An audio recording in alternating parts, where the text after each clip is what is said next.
Hello! And it's live from London, the Camila Dilemma Show. Camila Dilemma Show. I just made my own jingle. But anyway, hi guys, I'm Camila Cabello, and I'm live from London on Dan Wooten's Facebook. And in Crying in the Club, basically, it's a song from my album that's called The Hurting, the Healing, the Loving. And I talk about turning tears to ecstasy. And that's exactly what I'm going to do today. For the past 48 hours, you've been sending in your dilemmas and problems. And now I'm going to answer some of them live right here. Thank you so much for sending them in, and hopefully I can help. And hopefully there's somebody that I can send my dilemmas and problems to, too. Because God knows I need that, too. Let's get started. At Tutson99 says, Dear Camila, I always feel like people don't like me and I don't fit in. What should I do? Well, Tutson99, I really feel like not fitting in is not a curse. It's a blessing.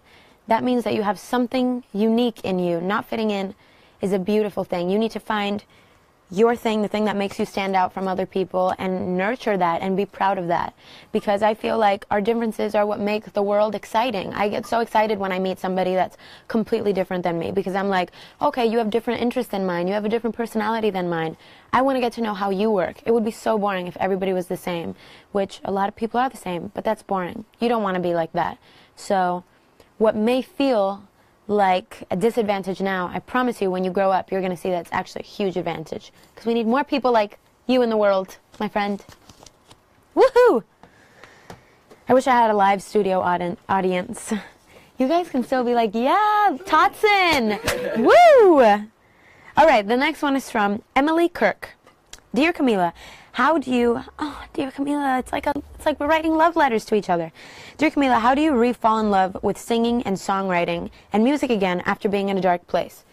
Well, I feel like for a while I was in such a dark place that I feel like I didn't know how to confront my emotions, and that's kind of why I stopped songwriting. And I feel like after stopping for like 6 months, honestly, it was hard to pick it back up and write again, because I feel like for me it's always, my thing is like it's always easy for me to do melodies, like I can always do melodies, but I feel like lyrics can only flow out of me if I'm actually going through something at the time, because then I don't run out of ideas, because it's kind of like I'm just talking, I'm just feeling. But yeah, that was definitely, it was hard to pick it back up until I Have Questions happened, which is, I felt like the first time that I really started to open up again about what I was going through. And so basically from that song on, music just became my savior. Like I felt like I was just, it was really helping me reconnect with myself again, and it was really helping me talk about what I was going through instead of keeping it in. And that's what got me through it. So, yep. So music can definitely be, music is the most therapeutic thing, in my opinion, or any form of art or self-expression can make you re-fall in love with your passion, with life, with everything. So, yeah.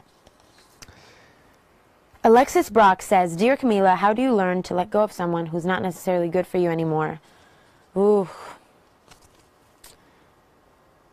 I think it depends what kind of relationship it is, because I feel like I've been in a situation where it was like a romantic relationship where the person was not good for me anymore, as in I knew that it wasn't going to last, but it was so much fun and so amazing at the time that I was like, okay, this is worth this memory, like this is worth the kind of passionate thing, even though I know that this is not going to last for a long time. And so in that case, I kind of knew what I was getting into.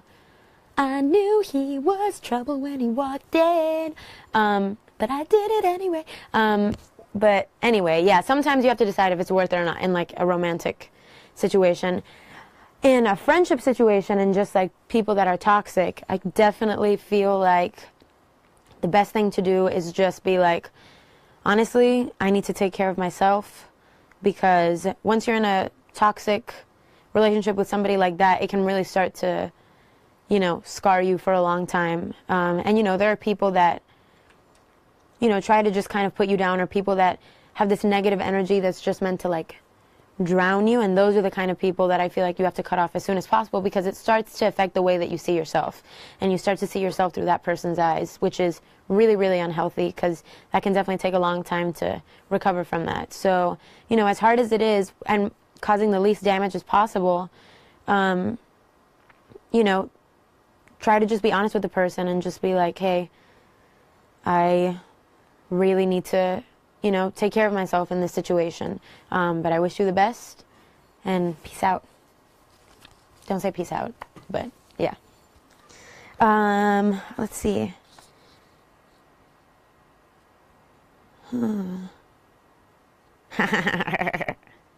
Dear Camila, my dilemma is I don't know how to prepare myself for the hurting, the healing, the loving. Will I need a new wig? At Custom Cabello. That's really funny. My dad, actually, it was so embarrassing. My dad made his profile picture a picture of a wig flying off. I was like, oh my God. I wanted to kill him. Anyway, yes, get a new wig. Dynamite, at Dynamite Camila says, Dear Camila, my dilemma, how do I deal with stress? It's all consuming and exhausts me. I freaking feel you AF. Stress is, it's just, honestly, it just takes all of your energy. And it's just like, I feel like stress is one of those things where it just kind of, it starts with one thing, and it's kind of has this snowball effect that suddenly everything is stressful. And I feel like when I get stressed, I take a minute away from that situation, whether it's just walking, whether it's thinking about something else, whether it's watching a movie. And I just remind myself, sometimes I list like 5 things that I'm thankful for, whether it's like my health, being alive, my family, having a roof over my head. Sometimes just taking a step back from a situation and being like, okay, this is not that bad, or like zooming out, I feel like is really helpful, because no matter how bad something is, we still have some things to be thankful for. Just the fact that we're alive.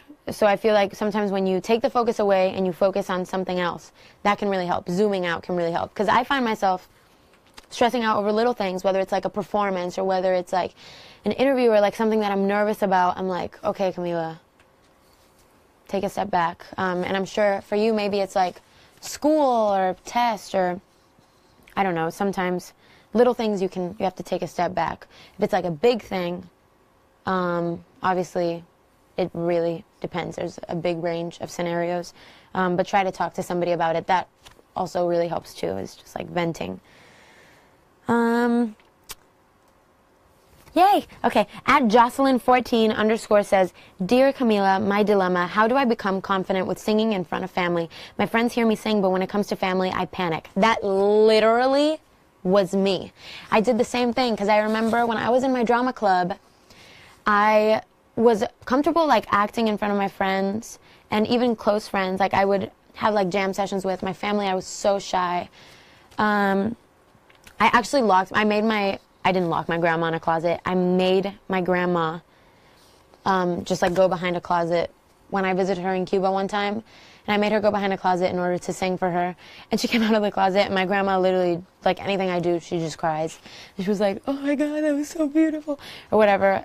I'm sure it wasn't. I was like 12 years old. I think it just meant a lot to her that I sang for her, because she always knew that I sang around the house. But I feel like, I don't know if I have good advice for this.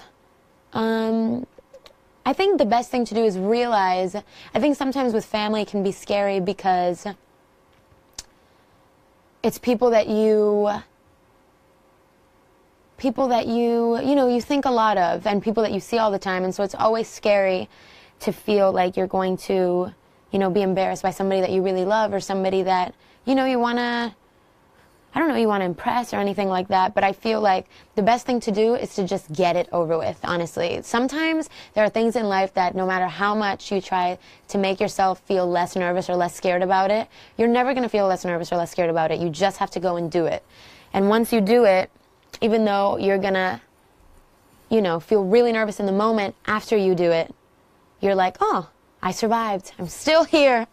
And you realize that it's actually not that bad. And I promise you, once they hear you, they'll be like, oh my God, that's going to mean way more to them that you actually shared that part of yourself than them judging you on how good you sing. Your family doesn't care. They just want to love you. So yeah. Let's see.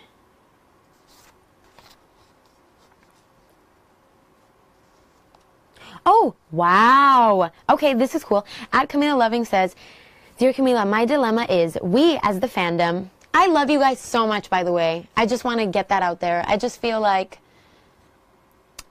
I actually used to have like a small fear of interviews before, and I just feel like meeting you guys and being here in the UK and seeing a lot of you guys in person, I just realized that I have a really good support group behind me, and I feel like you guys just want to see me be happy and healthy, and you guys just want to love me and make me feel supported, and I really, really feel that, and I really, really appreciate that, and it makes me just feel so confident and so excited about everything. So thank you guys. So yeah. At Camila Loving says, Dear Camila, my dilemma is we as the fandom need to know what the Whispers and I Have Questions officially are, and when will we get the next single. So the Whispers and I Have Questions are, how do I fix it? Can we talk? Is it my fault? I'm afraid of you.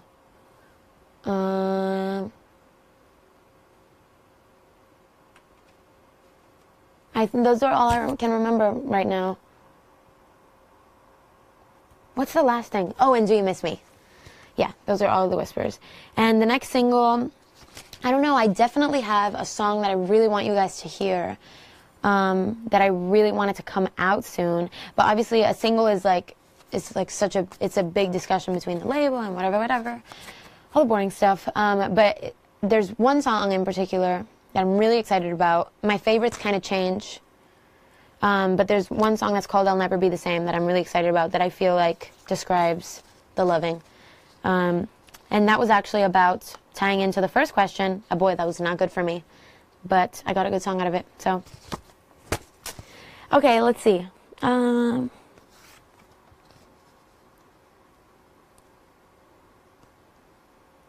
What's a fuddy-duddy? Let's see. Oh, that is. Aww.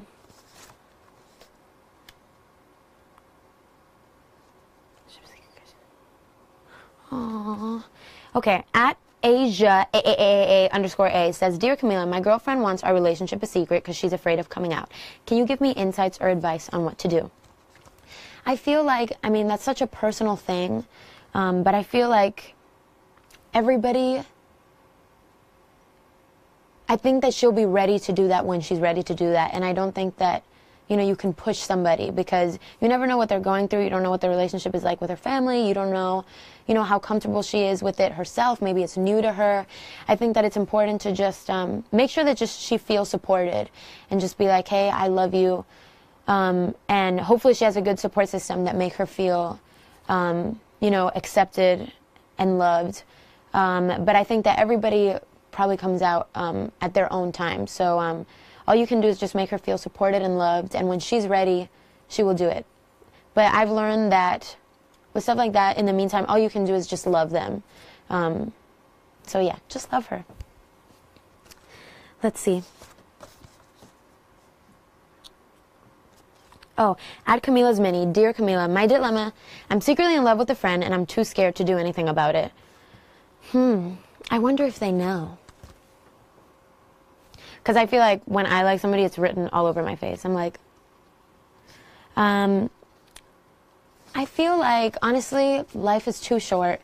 And I've learned to not take that stuff too seriously, because sometimes you never know. Like, this person, you might be in love with them and you think that they're so amazing, but you don't really know what it's like to be in a relationship with that person. What if you're in a relationship with that person and it turns out they, you know, they don't fit, they're not the right fit for you. So don't put too much, don't invest too much, don't make it too much of a big deal, because you really don't know until you know. So yeah, don't take it too seriously. You're going to have so many people that you fall in love with during your lifetime, so many people that you have crushes on, and life is just about, you know, trying stuff and being like, hey, I like you, and just putting yourself out there. And if they like you too, then be like, okay, great. And if they don't, you're going to find somebody. You never know when. It could be the next day. It could be the next year. Everything happens when it's supposed to, though. But never let fear keep you from, you know, jumping into something that could be beautiful. So just take the jump and just Do it. Say it. Let them know. Let's see.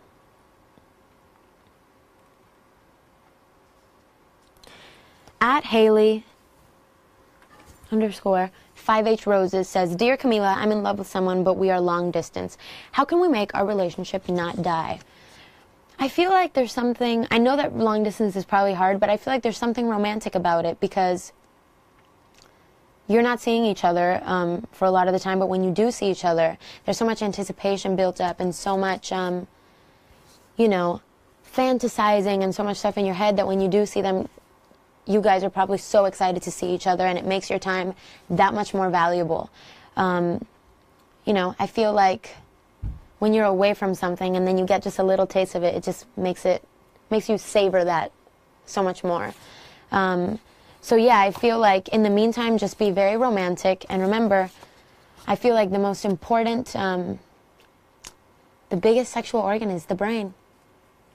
But what I'm saying is, oh my God, was that bad? But I'm saying, like, you know, just, I feel like just saying sweet stuff to somebody and just cultivating that emotional side of it is really the most important thing. And you can still do that long distance, even if it's hard.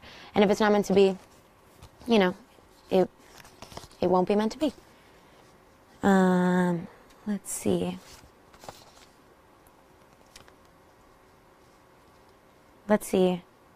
Dear Camila, at Sasha's Cabello says, Dear Camila, how can I ask my friends to buy Crying in the Club without annoying them?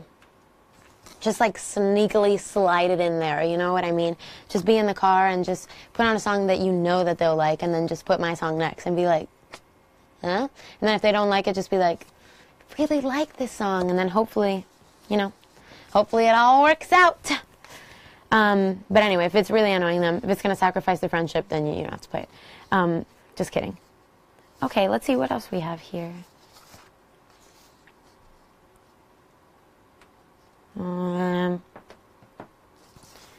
I've kind of answered all the questions. Cool. That's just about all we've got time for today, guys. This was so much fun. I hope I did a good job. Sorry I ramble a lot, but I hope I gave good advice. Make sure you like Dan's page and add Dan Bazaar on Snapchat now to see all the action from my show tonight. I love you guys so much. I want to give so much love to you guys for all my UK Camilizers and also just my fans in general for being so supportive of me and for sticking by me and for everything that you've done with Crying in the Club and questions as well. I love you guys so much, and I'm so excited to keep sharing this music with you. And I love you guys. Bye. Te quiero.